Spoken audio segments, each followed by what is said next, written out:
விநாயகப் பெருமானை வணங்கி, என் தாய் தந்தையராகிய வள்ளி தெய்வானை சுப்பிரமணிய சாமியை வணங்கி, என் குலதெய்வமாகிய பச்சையம்மனை வணங்கி இந்த உரையை நான் ஆரம்பிக்கின்றேன். நான் பேசப்போகும் தலைப்பு நாமயோகங்கள். சுகர்ம நாமயோகம். இது ஒரு மத்தியமான நாமயோகம். இந்த நாமயோகத்தில் பிறந்தவர்கள் வழிபாட்டு முறைகள், சூட்சுமங்கள், எப்படி வழிபாடு பண்ணுவது, அந்த யோகாதிபதி எப்படி நம்ம பலப்படுத்துவது, அவயோகி தோஷத்திலிருந்து எப்படி நம்ம விடுபடுவது, தர்மங்கள் செய்து கோயில் சென்று வழிபடுவது என்று நம்ம இப்பொழுது பார்க்கலாம். சுகர்ம நாமயோகத்தில் பிறந்தவர்கள். சித்திர நட்சத்திரம் இது யோகமான நட்சத்திரம். அவயோகி அஸ்வினி நட்சத்திரம். சுகர்ம நாமயோகத்துக்கு உண்டான நட்சத்திரம் சித்திர நட்சத்திரம். அதுக்கு உண்டான தெய்வம் செவ்வாய் பகவான். அதிதேவரை இந்திர பகவான் வருவார். இந்த சுகர்ம நாமயோகத்தில் பிறந்தவர்கள் துணிவு மிக்கவர்கள், தைரியசாலி. உற்பத்தி செய்வதில் எந்த துறையாக இருந்தாலும் வல்லமை படைத்தவர்கள். ஒரு விஷயத்தை அவர்கிட்ட கொடுத்துட்டா அதை வெற்றி அந்த அளவுக்கு ஒரு துணிவு மிக்கவர்கள், செல்வாக்கு உள்ளவர்கள், சொல்வாக்கு உள்ளவர்கள். பூமி யோகம் உண்டு இவர்களுக்கு. இந்த செவ்வாய் பகவான் உங்கள் ஜாதகத்தில் லக்னத்துக்கு எத்தனாம் இடத்தில் இருக்கின்றாரோ அந்த பாவகத்தின் மூலியமாக உங்களுக்கு கண்டிப்பாக நன்மைகள் உண்டு. பூமி யோகம் உண்டு. இந்த ரியல் எஸ்டேட் பண்ணலாம். செவ்வாய் பகவான் நல்ல நிலையில் நல்ல சுபத்துவமாக இருந்தால் பூமி யோகம், இந்த மண் சம்பந்தப்பட்ட இந்த செங்கல் சூளை, இந்த ஜவுளித்துறை, ஜவுளி கடை வைப்பது, இதெல்லாம் உங்களை செல்வந்தராக்கும். தொழில் மிக்க உங்களுடைய செவ்வாய் பகவான் எங்க இருக்கின்றாரோ, சுபத்துவமாக இருக்கின்றாரா, பாவத்துவமாக இருக்கின்றாரா, ஏன்னா இக்கட்டான சூழ்நிலை மாட்டின்னு இருக்கிறாரா, செவ்வாய் பகவான் சனியோடு சேர்ந்து இருக்கின்றாரா, ராகு கேது பிடியில் இருக்கின்றாரா, கரும நட்சத்திரத்தில் இருக்கின்றாரா என்று பார்க்கணும். நல்லா இருந்தால் நல்லா உங்களுக்கு நல்ல ஒரு தைரியமானவர்கள், ஒரு தொழில் வளர்ச்சி உண்டு. மண் யோகம், பூமி யோகம் உண்டு. நீங்கள் செய்ய வேண்டியவை, சித்திர நட்சத்திரம் தான் உங்களுக்கு யோகமான நட்சத்திரம். செவ்வாய் பகவான் தான் யோகாதிபதி, உங்களுக்கு கொடுக்க கடமைப்பட்டவர். இந்த முதலில் நம்மளுடைய சித்திர நட்சத்திரம் அதனுடைய வழிபாட்டு முறைகளை பார்ப்போம். பின்பு அவயோகி நட்சத்திரமான அஸ்வினி நட்சத்திரம் எப்படி நம்ம தானம் தருமோ அது பின்பு பார்ப்போம். இப்பொழுது சித்திர நட்சத்திரம் உங்களுக்கு யோகமான நட்சத்திரம். ஒரு மனிதனுக்கு யோகாதிபதியும் கர்ணாதிபதியும் 10 தாய்க்கு சமம். அதனால யோகாதிபதியும் கர்ணாதிபதியும் அது சார்ந்த விஷயங்களை நீங்கள் கடைபிடிக்க வேண்டும். அது சார்ந்த தெய்வங்களை வணங்குவது, அது சார்ந்த விருச்சகம், உணவு, தான தர்மங்கள் செய்து நம்மளுடைய யோகாதிபதியும் நீங்கள் பலப்படுத்த வேண்டும். சித்திர நட்சத்திரம் என்றால் என்ன, அதனுடைய செயல்பாடுகள் என்ன? சித்திர நட்சத்திரம் என்பது காலபுருஷனுக்கு அது கன்னி ராசியிலும் வரும். 2 பாகம், முதல் பாகம், 2ஆம் பாகம் துலா ராசியிலும் வரும். அதனால சித்திர நட்சத்திரம் என்பது அதனுடைய அதிபதி செவ்வாய் பகவான் வருவார், முருகப்பெருமான் வருவார். இதனுடைய விருச்சகம் வில்வமரம். வில்வமரம் எங்கு எந்த கோயிலில் விருச்சகமாக வருகின்றதோ அந்த கோயிலில் நீங்கள் அடிக்கடி போய் வருவது உங்களை உயர்வை தரும். உங்களுடைய யோகாதிபதி பலம் பெறுவார். அந்த கோயில் யோகமான கோயில். இது முதல் குறிப்பு. இதனுடைய இந்த சித்திர நட்சத்திரத்தில் பிறந்தவர்கள் காமாட்சி அம்மன் வழிபாடு உங்களை சிறப்பை தரும். விஸ்வகர்மா வழிபாடும் சிறப்பை தரும். சித்திர நட்சத்திரத்தில் பிறந்தவர்கள் காமாட்சி அம்மன், விஸ்வகர்மா, வில்வ மரத்தில் விருச்சகம் வில்வ மரம் பக்கத்தில் எங்கு வில்வ மரம் இருக்கின்றதோ அந்த வில்வ மரத்துக்கு நீ டெய்லி தண்ணி ஊற்றுவது அவ்வளோ சிறப்பு. இல்லை என்றால் இந்த சித்திர நட்சத்திர வரும் அன்று வில்வ மரத்துக்கு உங்கள் கையால் ஊற்றுவது நல்லது. விருச்சகத்துக்கு தண்ணி ஊற்றுவது உங்களுடைய பாவ கர்மாவை குறைக்கும். உங்களுக்கு நியாயமாக கிடைக்க வேண்டிய யோகங்கள் கண்டிப்பாக கிடைக்கும். தடைகளை நீக்கும். நீங்கள் சாதாரணமாக எடுத்துக்கலாம். விருச்சிகம் என்பது சாதாரணமாக எடுத்துக்காதீங்க. இந்த வில்வ மரத்துக்கு தண்ணி ஊற்றுவது நல்லது. அதேமாரி சித்திரை நட்சத்திரம், இந்த சக்கரத்தாழ்வார், இதெல்லாம் வந்து சித்திரை நட்சத்திரத்தில் உள்ள அதி தேவதைகள். காமாட்சி அம்மன், விஸ்வகர்மா. இதனுடைய மலர்கள் மந்தாரை. மந்தாரை கொண்டு நீங்க இந்த தெய்வங்களுக்கு அர்ச்சனை செய்வது சிறப்பு. பறவை வந்து மரங்கொத்தி பறவை. மரங்கொத்தி பறவை கூட வீட்டில் வந்து வச்சுக்கலாம், ஸ்டில்லு மாரி வச்சுக்கலாம். மரங்கொத்தி இதெல்லாம் வந்து உங்களுக்கு அதிர்ஷ்டமான இந்த சித்திரத்துக்கு உண்டான சம்பந்தப்பட்ட அனைத்துமே. மரம் வில்வ மரம், மலர்கள் மந்தாரை, பறவை மரங்கொத்தி. இதனுடைய வந்து இந்த சித்திரையில் பிறந்த அதி தேவதைகள் வந்து காமாட்சி அம்மன், விஸ்வகர்மா, சக்கரத்தாழ்வார். இந்த வழிபாடு உங்களை முன்னோக்கி செல்லும். இது உங்கள் தடைகளை நீக்கும். இது உண்டான பழ வகைகள். அதுமாரி பப்பாளி பழம் இந்த சித்திரை நட்சத்திரத்துக்கு உண்டான பழம். இது வீட்டில் வளர்த்து இதுக்கும் தண்ணி ஊற்றும். இந்த பழத்தை தான் இது சில தடைகளை நீக்கும். பப்பாளி பழம் உங்களுக்கு சிறப்பை தரும். எது வளர்க்க வேண்டும், எது வளர்க்கக்கூடாதுன்னு ஒரு விதி இருக்கு.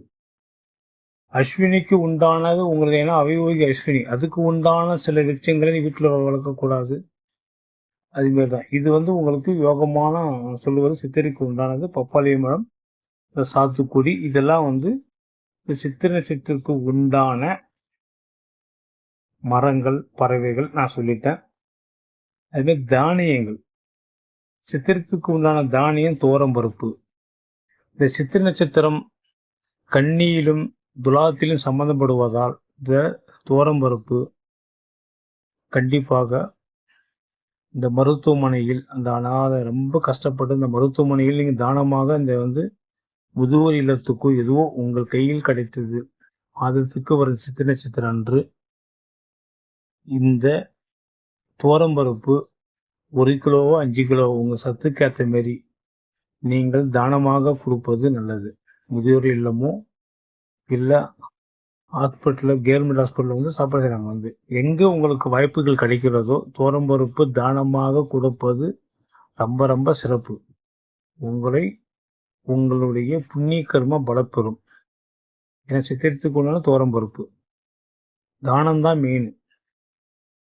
இந்த தோரம்பருப்பு தானம் கொடுத்து வாருங்கள். இது உங்களை சிறப்பை தரும்.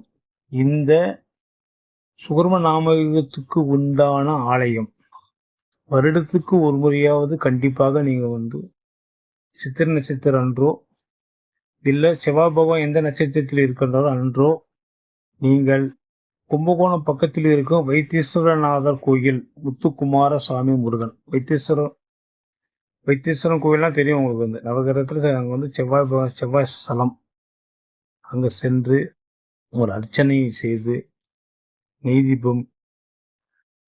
தீபம் அல்லது சுத்தமான செக்கு நெல்லையில் தீபம் இட்டு 19 சுற்றி வந்து 2 மணி நேரம் அங்கேயே அமர்ந்து அங்கிருக்கும்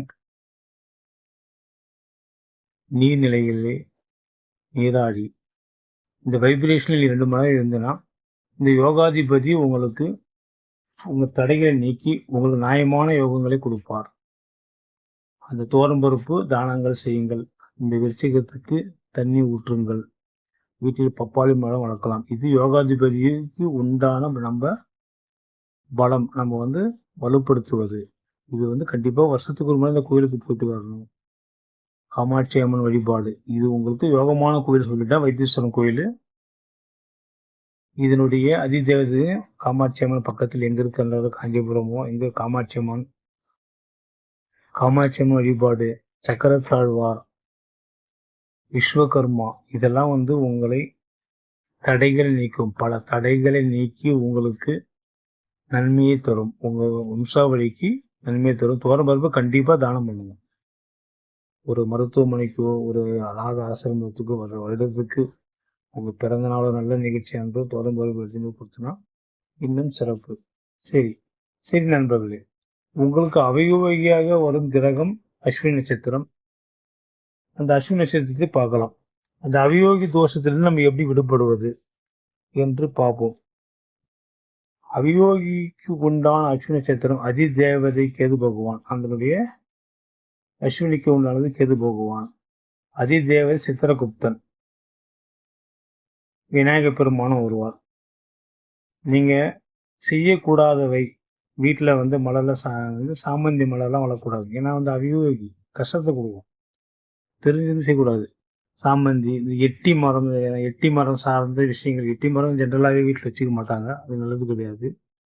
ஏன்னா அதுக்கு அந்த அஸ்வினிக்கு ஒன்று எட்டி மரம். சாமந்தி பூ வீட்டில் வச்சு வளர்க்காதீங்க. அது ஒரு பிஸ்னஸாக எடுக்காதீங்க. ஏன்னா வந்து அவியோகி தோஷத்தை கொடுத்துரும். 2வது, அவியோகி தோஷம் என்ன பண்ணணும்னா, இந்த சுகம நாமகத்தில் பிறந்தவர்கள் கடுமையான உங்களுடைய தாய் வழி மூலியமாக தோஷங்கள் கண்டிப்பாக இருக்கும்.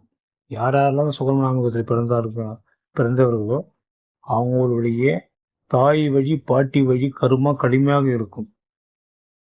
இதுதான் வந்து மெயினான இது. அதனால வந்து நீங்கள் தானம் பண்ண வேண்டிய குள்ளு. இந்த வயதான இந்த முதியோர் இல்லத்துக்கு பாட்டி தாத்தா இருக்கிறாங்கல்ல, இந்த குள்ளு தானம் பண்ணுவது சிறப்பு. குள்ளுல என்னென்ன செய்வோம், வடையோ ஏதோ வந்து நீங்கள் அடிக்கடி அதுமாரி வந்து அந்த அஸ்வினி நட்சத்திரம் அன்னைக்கு அந்த குள்ளு தானம் பண்ணுவது நல்லது. குள்ளு கூட சில இதெல்லாம் சேர்த்து மாட்டுக்கும் அதுக்கு உணவாக கொடுப்பது சிறப்பு. மிருகங்களை தான் வந்து இந்த பசுக்களுக்கும் குதிரைகளுக்கும் நீங்கள் குதிரைக்கு சொல்லுவாங்கல்ல, இந்த குதிரைக்கு எங்கெல்லாம் குதிரை உங்கள் பக்கத்திலேயெல்லாம் தெரிஞ்ச அந்த கொள்ளு தானம் பண்ணுவது உங்களை அவயோக தோஷத்திலிருந்து விடுதலை கொடுக்கும். ஃபஸ்ட்டு தானம், அப்போதான் வந்து மீதி ஆலயங்கள். கொள்ளு தானம் சிறப்பு. கொள்ளுல என்னென்ன செய்ய முடியுமோ விநாயகருக்கு நீங்கள் வந்து தானங்கள் கொடுப்பது நல்லது. இந்த முதியோர் இல்லத்துக்கு கொள்ளு தானம் கொடுப்பது நல்லது. அதுமாரி வந்து பசுக்களுக்கும் குதிரைகளுக்கும் பசுக்கும் கொடுக்கலாம், குதிரைக்கும் கொடுக்கலாம். இதுமாரி இந்த அஸ்வினி நட்சத்திரம் வர அன்னைக்கு கொடுப்பதனால் உங்களுடைய அவயோக தோஷம் மட்டுப்படும், கட்டுப்படும். அதுலேருந்து நீங்கள் விடுதலை பண்ணலாம். இந்த தாய் வழி கருமா, தாய் வழி பாட்டி வழி கருமா வந்து கட்டுப்படும்.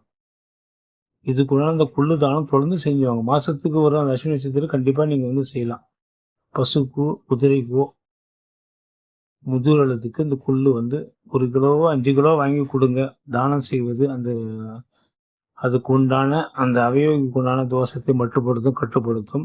இதுக்கு உண்டான கோயில் வருஷத்துக்கு ஒரு முறையாவது அந்த அஸ்வினி நட்சத்திரம் வர அன்னைக்கோ இல்லை அந்த சித்ரா பௌர்ணமி அன்னைக்கோ அல்லது செவ்வாய்க்கிழமை தான் போகலாம். ஏன்னா அது செவ்வாய் வீட்டில் இருப்பதால் அந்த அஸ்வினி கிரகம். காஞ்சிபுரம் பஸ் ஸ்டாண்டு பக்கத்தில் சித்திரகுப்தர் கோயில்னு இருக்கு. அங்கே போயிட்டு அவைய கோயிலெலாம் போய் எனக்கு இதை கூட அதை கூடலாம் வேண்டக்கூடாது. எனக்கு எந்த பாதிப்பும் கொடுக்காத ஐயான்னு சொல்லிட்டு ஒரு அர்ச்சனை பண்ணிட்டு சரணாகதி அடையணும். அவைய கோயிலுக்கு போயிட்டா சரணாகதி அடைஞ்சி எனக்கு எந்த தண்டனையும் கொடுக்க வேணாம்னு சொல்லிட்டு அவரோட சரணாகதி அடைஞ்சு அந்த அவயோக தோஷம் மட்டுப்படும். சரி நண்பர்களே, இந்த சித்திரை நட்சத்திரத்துக்கு உண்டான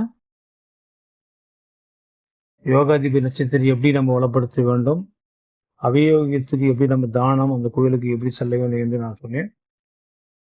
மேலும் உங்களுக்கு யோகத்தை கண்டுபிடிக்க முடியாதவர்கள், ஜாதகம் பார்ப்பவர்கள் இந்த ஸ்கிரீன் சிறிய நம்பருக்கு கால் பண்ணலாம்.